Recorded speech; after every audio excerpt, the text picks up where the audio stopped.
Baie mense noem dat hulle al lekker vertroud is met die hekelsteke, maar nog steeds skrikkerig is om 'n patroon te probeer, en dis omdat patrone soos Grieks lyk. En dit lyk soos Grieks omdat daar so baie afkortings in gebruik word. Maar sodra jy weet waarvoor die afkorting staan, is dit eintlik maklik om 'n patroon te lees. En vooraan of bo aan elke patroon sal daar vir jou 'n uiteensetting wees van die verskillende steke wat gebruik word, sowel as die afkortings daarvoor, en ons gaan dit volg. So die patroon wat ons vandag gaan maak is vir 'n katoen waslappie wat ons in die kombuis kan gebruik vir skottelgoed was of blaaie afvee, en 'n lekker suiwer katoen werk goed daarvoor want hy absorbeer water lekker. En ons gaan een hekelnaald groter as wat op die etiket aangedui word vir 'n lekker los steek. So op die katoen wat ek vandag gebruik, vra hulle vir 'n 5 mm hekelnaald en ek gaan 'n 5,5 gebruik. So kyk na jou katoen se etiket en gaan net na een hekelnaald groter vir die patroontjie wat ons vandag maak. Dan sê die patroon maak 33 kettingsteke en ek het sommer reeds vir ons 33 kettingsteke gemaak. Daar is sy, en nou kan ons wegval met ry 1. Ry 1 sê kort been in tweede kettingsteek vanaf hekelnaald, en dis nou wat ons gaan doen. So daar is ons eerste kettingsteek vanaf die hekelnaald, tweede kettingsteek, en ons gaan 'n kort been maak in die tweede kettingsteek vanaf die hekelnaald. Daar sy. Dan sê die patroon, kettingsteek slaan volgende kettingsteek oor, kortbeen in volgende kettingsteek. Nou ignoreer eers die sterretjies, ons lees net van links tot regs. So nou maak ons kettingsteek, slaan die volgende kettingsteek oor en kortbeen in die volgende kettingsteek. Goed. Dan sê die patroon, herhaal van sterretjie tot by die laaste kettingsteek. So nou gaan jy kyk waar begin jou sterretjie en jy gaan die gedeelte tussen die sterretjies heeltyd herhaal tot by die laaste kettingsteek. Dus begin ons weer met 'n kettingsteek, slaan die volgende kettingsteek oor en kortbeen in die volgende kettingsteek.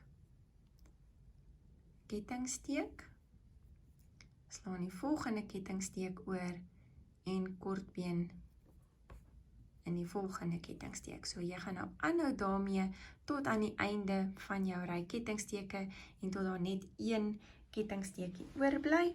Ek het sommer vir ons enetjie voorberei waar ons nou aan die einde is van die ry en nou het ons een kettingsteek oor.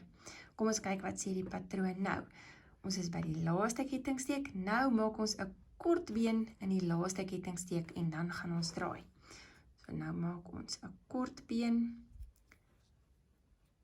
in die laaste kettingsteek en nou kan ons draai en kyk na die instruksies van ry 2. Goed, die heel eerste instruksie sê kettingsteek. So kom ons maak gou 'n kettingsteek. Dan sê dit kortbeen in die eerste kortbeen. Kom ons doen dit. Hier is ons eerste kortbeen en ons maak 'n kortbeen in die eerste kortbeen. Kettingsteek, slaan die volgende kortbeen oor en kortbeen in die volgende een kettingsteek spasie. Goed, kettingsteek, slaan die volgende kortbeen oor en dan kortbeen ons in die volgende een kettingsteek spasie. En dit kan partykeer 'n bietjie moeilik wees om te sien.